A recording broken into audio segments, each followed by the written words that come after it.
Good morning. আমি আজকে একটা নতুন ভিডিও নিয়ে আবার চলে এসেছি। তো সকাল সকাল আমি যাচ্ছি আজকে কাজে। আজ সারা দিনটা আমি কি করব সেটাই ভাবলাম তোমাদের সঙ্গে আজ আমি শেয়ার করি। তো দেখো, ভোরের রাস্তা প্রায় ফাঁকা বললেই চলে, স্টেশনটাও বেশ ফাঁকা ফাঁকাই, কিন্তু এরপর থেকে ভিড়ের যা নমুনা তোমাদের আমি দেখাবো, মানে ওটা বলার বাইরে। যারা ডেলি প্যাসেঞ্জারি করো তারা তো জানোই যে এই টাইমগুলোতে ভিড় কীরকম হয়। তো চলো ভিডিওটা লাস্ট অবধি দেখতে থাকো, তাহলে বুঝতে পারবে। মাঝে কিন্তু অনেক মজাও আছে, আর সাথে কিন্তু অবশ্যই আছে অনেক রকম খাওয়া দাওয়া, যেটা মানে আমার ভিডিওর মেন পার্ট বললেই চলে। তো দেখতে দেখতে চলে এসেছি আমি দমদম। এইবার যাচ্ছি মেট্রোর দিকে, কারণ মেট্রো করে আজকে আমায় যেতে হবে গিরিশ পার্কে। ওখানেরই একটা লোকেশানে আজকে আছে আমাদের শুটিংটা। তো এবার মেট্রোর জন্য ওয়েট করতে হলো কিছুটা, কিন্তু ভিড়টা এবার দেখো, মানে ফাইনালি ভিড় এবার শুরু হলো। তো যথারীতি মেট্রো এসে গেছে, এবার তো মেট্রোয় উঠে পড়লাম আমি। আর বেশি দূর না গিরিশ পার্ক, যেহেতু দমদম থেকে গিরিশ পার্ক 2-3টে স্টেশন, ওই জন্য টুক করে চলেও গিয়েছিলাম, কিন্তু উঠে বসার জায়গা আমি পাইনি। মানে সেই যে দাঁড়িয়ে আছি, ট্রেনেও দাঁড়িয়েছিলাম, মেট্রোতেও দাঁড়িয়ে, মানে দাঁড়িয়ে দাঁড়িয়েই আজকে আমার সকালটা কেটে গেল। যাই হোক, দেখতে দেখতে আমি চলে এসেছি গিরিশ পার্কে। এইবার ভেতরে যতক্ষণ, মানে সাবওয়ের ভেতরে যতক্ষণ আছি ততক্ষণই একটু ঠান্ডা ঠান্ডা বেশ ওয়েদারটা। এখন যদিও বৃষ্টি হচ্ছে, তাও কিন্তু ওয়েদার ভীষণই গরম, মানে একটা প্যাচ প্যাচে ঘাম ঘাম ঘাম ওয়েদার যেটাকে বলে। তো হাতে আমি রুমাল নিয়েই নিয়েছি, কারণ এইবার তো ঘামবার পালা, মানে প্রচণ্ড গরম বাইরে। ওই সকালবেলাতেও প্রচণ্ড গরম, দেখো আকাশটা কিন্তু মেঘলা মেঘলা হয়ে আছে, কিন্তু তাতেও মানে বৃষ্টি হলেও যেন গরমটা কিছুতেই যাচ্ছে না। তো দেখতে দেখতে চলে এসেছি আজকের লোকেশানে আমি। আজকের লোকেশান ছিল হচ্ছে লোহিয়া হসপিটাল। ওটা হসপিটাল হলেও কিন্তু বন্ধ হয়ে গেছে, তোমরা যারা জানো এই বিষয়টা তারা তো জানোই। তো গিয়েই আমি টিফিন করে নিয়েছিলাম। মা আজকে আমার জন্য ডালিয়া করে পাঠিয়েছিল, ওটাই খেয়েছিলাম। কিন্তু এখানে অবশ্যই টিফিন দেবে, সেটাও তোমরা দেখতে পারবে। আমি যেহেতু বাইরের খাবার খুব একটা বেশি খাচ্ছি না, তো সেই জন্য মা আমাকে ঘরেরটাই করে দিয়েছিল। কিন্তু এই যে আমার একটা বন্ধু মাঝখানে চলে এসেছিলো, হাই করলো সবাইকে। কিন্তু হচ্ছে কথা, আমি টিফিন নিয়েছিলাম, তোমরা হয়তো ভাববে যে আমি টিফিন তারপরেও কেন নিলাম। আমার আরেকটা বন্ধু বললো তুই নে, তুই একটু খাবি, তারপরে আমি খেয়ে নেবো। কিন্তু তারপরেও যেই একটা কচুরিও খেলো, তারপরে বলছে আমি তো আর খাবো না। মানে সেই নিয়ে আর কি ওয়েস্টই করতে হলো, কী করবো, কারণ আমি তো খেয়ে নিয়েছি অলরেডি, কত আর খাবো সকালবেলায়। কিন্তু জিলিপিটা খেয়েছিলাম, জিলিপিটা খেতে বেশ মজাই লাগছিল। তো একটা কচুরি আমি খেয়েছিলাম, একটা কচুরি ও খেয়েছিল, আর জিলিপিটা আমরা খেয়েছিলাম। তারপরে বন্ধুদের সঙ্গে এই আড্ডার পালা শুরু হলো। ওর নাম হচ্ছে শাশ্বতী, ও দীপশিখা, আরও হচ্ছে প্রিয়ব্রত। এগুলো আমার সব বন্ধু। আর ওর মাঝখানে কি শুরু করেছিল আমার ফোনটাকে নিয়ে। যাই হোক, দেখতে দেখতে এই যে বৃষ্টি শুরু, আর এদিকে বৃষ্টি শুরু মানে কাজ বন্ধ।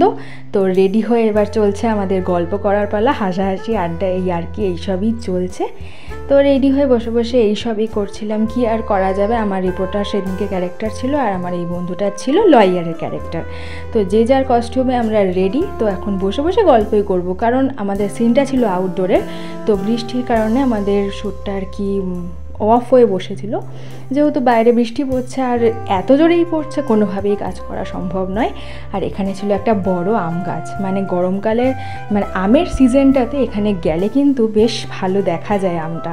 তো এখন তো আর আম নেই গাছে, যাই হোক, কিন্তু দেখতে খুব ভালো লাগছে, গাছটা একদম পুরো সবুজ হয়ে ভরে আছে। আর আমরা যেখানে পারছি সেখানে দাঁড়িয়ে দাঁড়িয়ে শুধু আড্ডা আর আড্ডা আমাদের, আর কি। তো দেখতে দেখতে লাঞ্চ টাইম হয়ে গেছে, অনেক কিছুই ছিল, ভাত ডাল সবজি ভাজা মাছ, অনেক কিছু ছিল লাঞ্চে। তো লাঞ্চ করে তারপরে আমাদের শ্যুট আবার স্টার্ট হয়েছিল, তখন আবার রোদ্দুর উঠে গিয়েছিল। আমি রিপোর্টারে যে বললাম, ওই জন্য কাঠ খুলে আবার দিয়েও দিলাম। মাঝে ওই মজার মুহূর্ত যেটা বললাম, আমরা মাঝে একটু লুকোচুরি খেলতে শুরু করেছিলাম। তো দেখতে দেখতে আবার সন্ধ্যের টিফিনের সময় হয়ে গেছে, দিয়েছিল একটা কেক আর একটা প্যাটিস। তো আমি কেকটাই শুধু খেয়েছি, প্যাটিসটা আর খাইনি, যেহেতু ওটা ঠান্ডাই তো হবে, অবভিয়াসলি গরম কী করে হবে, ওই জন্য ওটা আর আমি খাইনি, শুধু আমি কেকটাই খেয়েছিলাম। আর এবার চলো, প্যাক আপ হয়ে গেছে, দেখতে দেখতে এবার বাড়ি যাওয়ার পালা। তো প্যাক আপ যখন হয় তখন কিন্তু মনে হয় কতক্ষণে বাড়ি যাব, মানে কাজে যাওয়ার পরে যে হাসি মজা আনন্দ আড্ডা হয়, তারপরে প্যাক আপের টাইমটায় কিন্তু আর ভালো লাগে না, তখন মনে হয় কতক্ষণে বাড়ি গিয়ে ফ্রেশ হব। আর কন্টিনিউ ঘাম তো আমার আছেই। এবার মেট্রোর জন্য করছি ওয়েট। কিন্তু মজার বিষয় কি জানো, এই মেট্রোটা আমার খুব পছন্দের। দেখলাম যে না, একবার তো এসেছে, সকাল টাইমটায় আসেনি, বাট যাওয়ার টাইমটায় যখন দেখা দিয়েই দিল বেশ ভালোই হলো। এই মেট্রোটা আমার ভীষণ ভালো লাগে, মানে ভেতরটা বেশ অনেকটা জায়গা আর একদম নতুন মেট্রোটা। তো ভাবছিলাম তোমাদের সঙ্গে দেখানো হলো না, তোমাদেরকে শেয়ার করা হলো না, কিন্তু না, দেখলাম যাওয়ার টাইমে কিন্তু মেট্রোটা আমার দেখা দিয়েছে। তারপরে আবার সেই ভিড়, বাবারে বাবা এত ভিড়, সারাদিন শুধু ভিড়ই ঠেলে যাচ্ছি। এখনও বাকি আছে, দাঁড়াও তোমরা ওয়েট করো, ভিড় তো এখনও দেখানো বাকি আছে।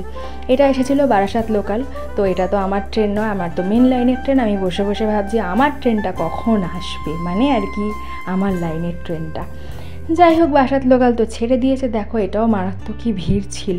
তো যেই আমাদের লাইনের ট্রেন অ্যানাউন্স করলো, ওটার জন্য আবার আমাকে যেতে হলো পেছন দিকে হাঁটতে হাঁটতে, যেহেতু লেডিস কম্পার্টমেন্টে আমি উঠি। তো ভিড়টা শুধু দেখো তোমরা, ওরে বাবারে বাবা, মানে ট্রেনের ভেতরে যেরকম ভিড়, প্ল্যাটফর্মে সেরকম ভিড়।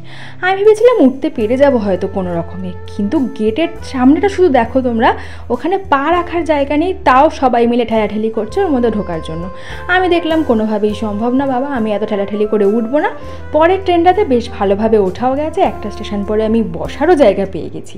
তো একটু টাইম মানে গেছে আর কি, তাতে কিছু করার নেই, বাট ভালোভাবে যাওয়াটা আর কি মেন দরকার। ওরকম ঠেলাঠেলি করে আমি একদমই উঠি না কখনো। তো বকবক করতে করতে চলে আসলাম প্রায়। তো এসে গেছি, আমাদের শ্যামনগরে নেমে পড়েছি আমি, আর বাবা তো অবভিয়াসলি গাড়ি করে আমাকে নিয়ে যাবে বাড়িতে এখন। ওটাই হচ্ছে সব থেকে বড় রিলিফ, কারণ এখন হেঁটে হেঁটে বাড়ি যাওয়া অসম্ভব, যদিও বাড়িটা স্টেশনের খুবই কাছে তাও। তো বাবা বাড়িতে থাকলে অবশ্যই আমাকে নিয়ে যায়। তো আজকে বাবা বাড়িতেই যেহেতু ছিল, ওই জন্য বাবার সঙ্গে একেবারে একে করে বাড়ি চলে যাচ্ছি। আর মাঝে একটু ডিম কেনার জন্য দাঁড়াতে হয়েছিল, ওই ডিমটাও নিয়ে নিলাম। আর আমি যখনই কাজে যাই আর কি, মায়ের জন্য কিছু না কিছু নিয়ে আসতে আমার ভালো লাগে। আজকে নিয়ে এসেছিলাম চাল ভাজা আর চিড়ে ভাজা, তো ওটা মাকে দিলাম। চলো আজকের মতন এখানেই, টাটা, বাই বাই।